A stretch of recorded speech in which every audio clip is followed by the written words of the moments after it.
साथियों नमस्कार, राम राम, जय हिंद, जय भारत। तो साथियों, आप सभी को पता है कि आरएमएसएसबी के द्वारा सीईटी यानी कॉमन एलिजिबिलिटी टेस्ट का ऑफिशियल नोटिफिकेशन जारी कर दिया गया है। उसके बारे में आज हम पूरा पोस्टमार्टम करेंगे यानी उसकी चीजें फाड़ करके आपको पूरा बताएंगे कि कब क्या कैसे होने वाला है, किस तरीके से होगा, पाठ्यक्रम क्या होना, उसके सभी बिंदुओं पर हम चर्चा करेंगे। तो आप सभी देख सकते हैं कि आरएमएसएसबी के द्वारा लगभग 2-3 दिन पहले ये नोटिफिकेशन आउट कर दिया गया था कि अब स्नातक स्तर पर यानी ग्रेजुएशन लेवल पर सीईटी के माध्यम से ही सभी प्रकार की वैकेंसियां में रिक्त पदों को भरा जाएगा। तो आप पूरा नोटिफिकेशन आपने देख लिया है। यहाँ पे बाकायदा समान पात्रता परीक्षा यानी कॉमन एलिजिबिलिटी टेस्ट सीईटी, जिसका कई दिनों से इंतजार था और लगभग हर एक चैनल पर हर एक टीचर्स के द्वारा बताया जा रहा था कि सीईटी जल्द ही आप सभी के बीच में लागू होगा। तो आप सभी के बीच में नोटिफिकेशन आउट हो चुका है। उससे पहले दोस्तों मैं कहना चाहूंगा कि हमारे यूट्यूब चैनल नौकरी नोटिफिकेशन को आप सभी सब्सक्राइब करें, बेल आइकन को दबाना ना भूलें, ताकि जो है आगे आने वाली वीडियो को आप मिस ना करें। और हमारे सभी प्रकार के सोशल मीडिया पर आप हमें फॉलो कर सकते हैं, लिंक डिस्क्रिप्शन में दिया गया है। यहां पर आपको बिल्कुल सही सटीक जो है हर प्रकार की गवर्नमेंट यानी सरकारी वैकेंसी के बारे में आपको देखने को मिलेगा। तो चैनल को सब्सक्राइब करना ना भूलें। तो अब दोस्तों हम बात करेंगे क्या क्या वो मुख्य टॉपिक होने वाले हैं जिसके बारे में हम इसके बारे में पूरी चर्चा करेंगे। तो जैसे मुख्य बिंदु सीईटी को लेकर है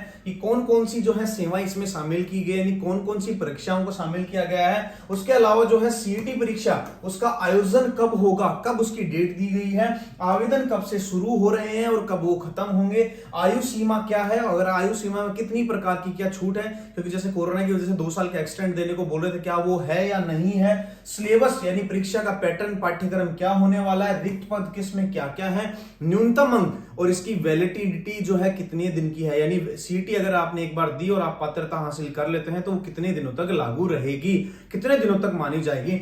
तो ये हमारे मुख्य बिंदु हैं। तो वीडियो को जो है लास्ट तक देखना ना भूलें, आपको सभी प्रकार की सटीक जानकारी यहां पर देखने को मिलेगी। तो चलिए शुरू करते हैं। दोस्तों ऑफिशियल नोटिफिकेशन ये है। अब सबसे पहले इसमें मुख्य हमने पॉइंट दिए हैं। वो सबसे पहला है कि सीईटी जो है वो केवल एक पात्रता परीक्षा है। कई सारे जो बच्चे हैं ये सोच रहे हो कि सीईटी में पास करते गवर्नमेंट जॉब लग जाऊंगा, तो ऐसा नहीं होगा। सीईटी केवल पात्रता परीक्षा है, इसमें किसी प्रकार की नौकरी की गारंटी नहीं है, यानी आपको नौकरी नहीं मिलेगी। उसके लिए क्या करना पड़ेगा, उसके लिए आपको संबंधित एजेंसी यानी अगर राजस्थान पुलिस की बात करें, ये तो 12th लेवल की, इसके अपर जो भी वैकेंसियां हैं, लेखाकार वगैरह जितनी वैकेंसियां हैं, उससे संबंधित एजेंसी की परीक्षा देनी पड़ेगी और उसका साक्षात्कार यानी हमें इंटरव्यू देना पड़ेगा, तब जाकर आपकी नौकरी लगेगी। तो आप ऐसा ना समझ लें कि सीईटी पास कर लिया और मेरी नौकरी लग गई, ऐसा बिल्कुल भी नहीं है। यानी ये सिर्फ एक पात्रता परीक्षा है, ठीक है जी। उसके अलावा बात करते हैं वैलिडिटी। ये सबसे ज्यादा इंपॉर्टेंट क्वेश्चन है कि इसकी वैलिडिटी कितने दिन की होगी, यानी कितने दिनों तक हमारे इसमें लागू रहेगा। तो ये हम आपको बता दें कि रिजल्ट जारी होने से जिस दिन हमारे सीईटी का रिजल्ट आएगा, सीईटी का जैसे रिजल्ट आएगा उस दिन से लेके और आगे आने वाले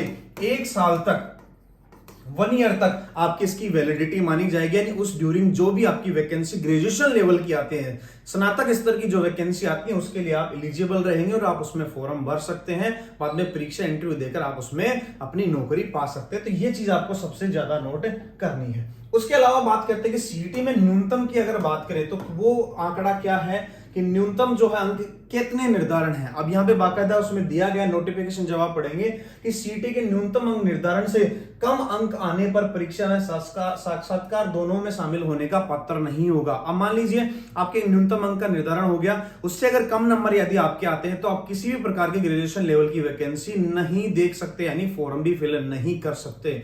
अब बात यह है कि न्यूनतम अंक का निर्धारण कैसे होगा। वो क्या है कि कोई भी वैकेंसी जब दी जाएगी उसकी कुल रिक्तियों के 15 गुना अभ्यर्थियों को पात्र माना जाएगा। मान लीजिए एग्जांपल के तौर पे कोई भी वैकेंसी है, उसमें 500 रिक्त वैकेंसियां हैं, ठीक है। अब 500 का 15 गुना करोगे तो इसमें जो टोटल बनता है उतने ही विद्यार्थियों को जो है सीईटी की पात्रता परीक्षा के लिए माना जाएगा, यानी वो उसमें एलिजिबल हो पाएंगे और वो उसमें फॉर्म भर पाएंगे। तो इस चीज का आपको ध्यान रखना आवश्यक है।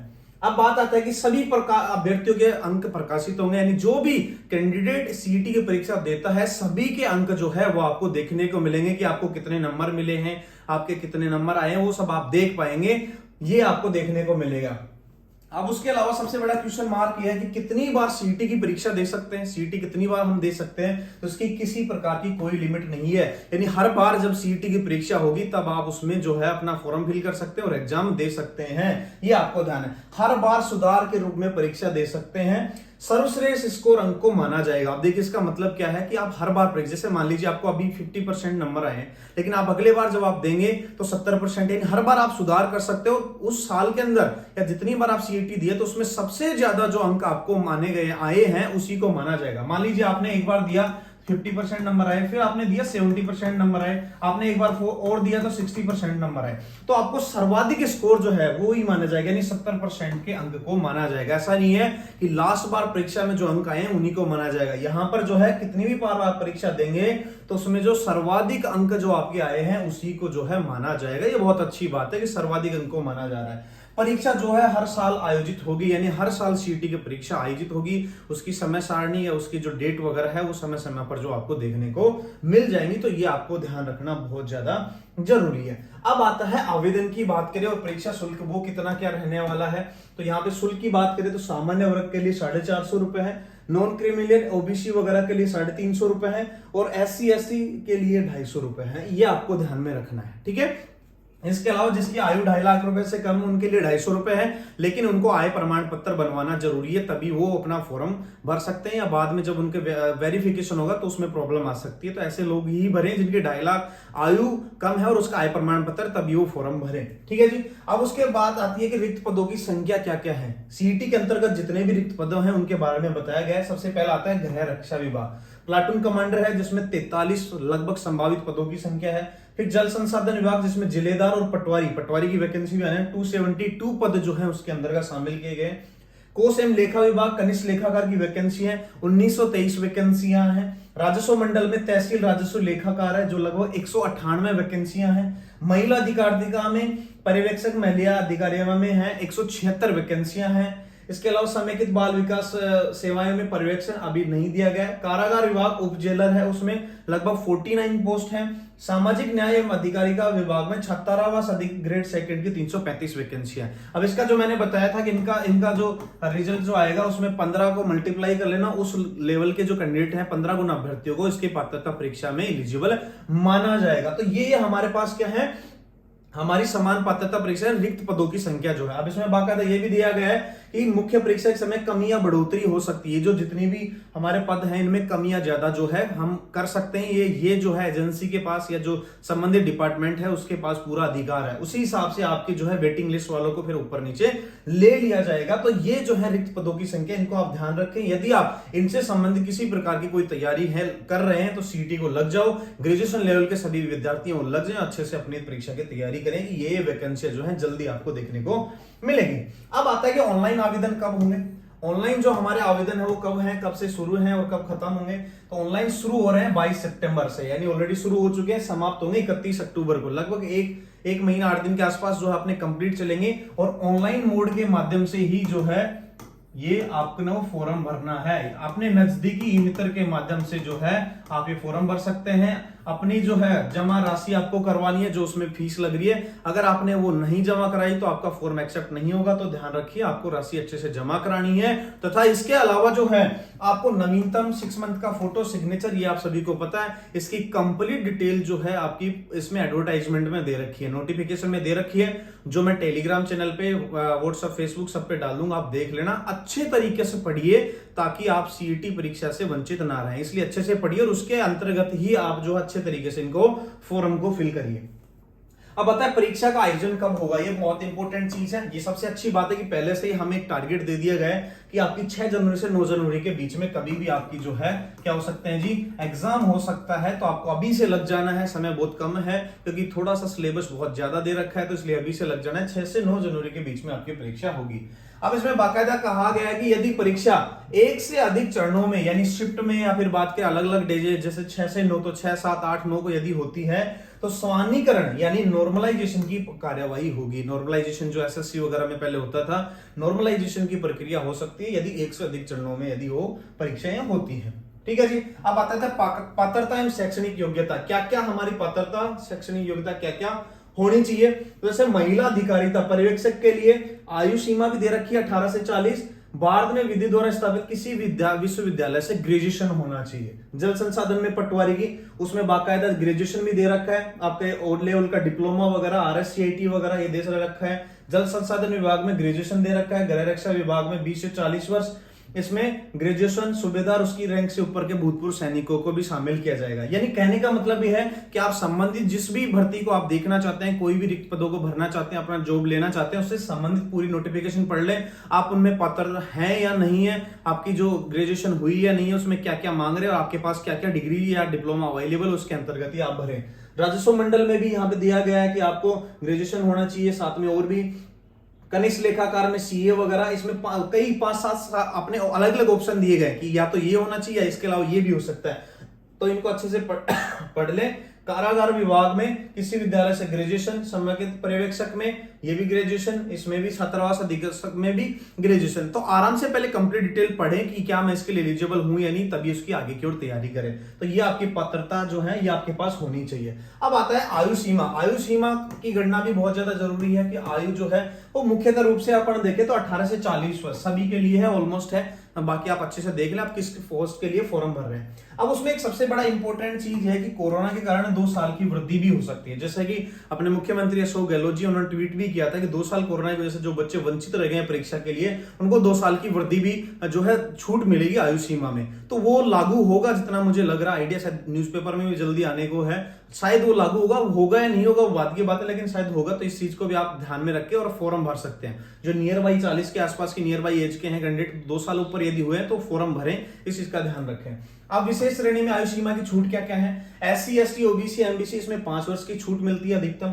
सामान्य वर्ग की महिलाओं को 5 वर्ष की मिलती है और विशेष वर्ग की महिलाएं जो है उन महिलाओं को 10 वर्ष की छूट मिलती है। ठीक है, तो आप यहाँ से 40 से 45 और या 40 से 50 आप देख सकते हैं आप किस वर्ग में आते हैं और आपको कौन सा फॉर्म भरना है, तो वहां से आप देख के और जो अपना फॉर्म भर सकते हैं। अब आता है कि यहाँ पे पाठ्यक्रम सिलेबस, जो कि बहुत ही एक तरीके से कहें हम RAS लेवल का सिलेबस है, बहुत ही टफ सिलेबस इन लोगों ने दिया है। एक तरीके से RAS में भी जो पॉइंट नहीं थे या जो सिलेबस में नहीं था वो भी यहाँ इन्होंने डाल दिया, काफी लंबा चौड़ा सिलेबस डाल दिया है जो बहुत ज्यादा कठिन रहने वाला है। तो RMSSB से ये भी मेरी गुजारिश रहेगी इस सिलेबस को जो है नेक्स्ट टाइम रिड्यूस करे, कुछ कम करे, क्योंकि बहुत हैवी सिलेबस है। अब इसमें देखेंगे कि हमारी परीक्षा की स्कीम क्या क्या रहने वाली है। यहाँ पे टोटल जो है 150 क्वेश्चंस मिलेंगे, नंबर ऑफ क्वेश्चन मिलेंगे 150। एक क्वेश्चन 2 नंबर का होगा, लगभग जो है टोटल 300 अंक का जो है आपका पेपर होगा, 300 नंबर का पेपर होगा और 3 घंटे में जो है आपको ये पेपर कंप्लीट करना है। 300 नंबर में से जिस हिसाब से आपके रिक्त पदों की संख्या उसके 15 गुना अभ्यर्थियों को पास किया जाएगा। ये आपकी परीक्षा, सारे प्रश्न बहुविकल्पी होंगे, ऑब्जेक्टिव टाइप होगी, इसमें दिए गए किसी प्रकार की कोई भी नेगेटिव मार्किंग नहीं है। तो ये आप खुद दिल खोल के एक तरीके से हम बात करें जिनके देवताओं की पितरों की मान्यता है, जो श्याम बाबा फलाना बाबा दिखड़ा बाबा उनकी अगर मान्यता है तो वो भी अपने आंख बंद करके और जो है आंसर चिपका सकते हैं, उसका आप ध्यान रख सकते हैं और अपनी तरफ से कर सकते हैं, क्योंकि नेगेटिव मार्किंग नहीं है। अब पाठ्यक्रम की बात करें तो बहुत ही ज्यादा पाठ्यक्रम यहाँ पे दिया गया है। अब यहाँ पे देखिए राष्ट्रीय आंदोलनों के बारे में, भारत का इतिहास, राजस्थान और भारत दोनों का इतिहास के बारे में कंप्लीट दे रखा है। ठीक है, क्रांतियां जितनी भी उनके बारे में, यहाँ पे आर्ट एंड कल्चर के बारे में कंप्लीट, जितने भी अपने मेले हैं, त्योहार, लोकगीत वगैरह सब जितनी भी हैं सब कुछ दिया गया है। यहाँ पे भारत का भूगोल दिया गया है कंप्लीट, जितनी नदियां झीलें वगैरह जितनी भी हैं, फसलें वगैरह सब उसके बारे में बताया गया। यानी बहुत हैवी सिलेबस है। राजस्थान का भूगोल दिया गया है, वन्य जीव जंतुएं मृदाएं सबके बारे में, विशेष बल, राजनीतिक व्यवस्था, राष्ट्रपति, प्रधानमंत्री, मंत्रिपरिषद, पंचायती राज, सारों के बारे में दिया गया है। अर्थव्यवस्था के बारे में पूरा कंप्लीट दिया गया है, राजस्थान की अर्थव्यवस्था, भारत की अर्थव्यवस्था कंप्लीट। यहाँ पे बहुत लंबा चौड़ा सिलेबस दिया गया है। अपनी साइंस के बारे में दिया गया है और यहाँ पे अपना जो है जनरल अवेयरनेस और उसके बारे में मैथ्स के बारे में दिया गया है। इवन हिंदी और इंग्लिश जो RAS में शामिल भी नहीं थे वो भी शामिल किए गए। सामान्य हिंदी के बारे में, सामान्य इंग्लिश, जनरल नॉलेज इंग्लिश जिसको बोलते हैं, उसके बारे में एक्टिव वॉइस, पैसिव वॉइस वगैरह सब कंप्लीट दिए गए। और इसके अलावा जो है आपको कंप्यूटर का भी ज्ञान जो है वो आपको होना चाहिए। ये आप कंफर्म मानिए, आगे आने वाली जितनी भी वैकेंसी उसमें सभी में कंप्यूटर नॉलेज मांगे, क्योंकि आज हमारा इंडिया डिजिटलाइजेशन हो रहा है तो उसमें हर किसी को सब कुछ आना चाहिए। तो इसलिए पहले से ही डाल दिए कि आपको आएंगे तभी आप परीक्षा पास आउट करके आएंगे। तो आप जितनी वैकेंसी, रिसेंटली हमने SSC में भी देखा कि वहां पे भी कंप्यूटर का नॉलेज होना बहुत ज्यादा जरूरी है। ठीक है, समसामयिक की घटना जो है उनके बारे में भी अपन कंप्लीट जो है, खेलकूद और लेटेस्ट जितनी भी है उनके बारे में जो है आपको पढ़ना है। तो काफी लंबा चौड़ा जो है सिलेबस यहाँ पे दिया गया है। ये आरएएस लेवल से भी बढ़िया एक तगड़ा सिलेबस है जो बहुत मुश्किल होने वाला है।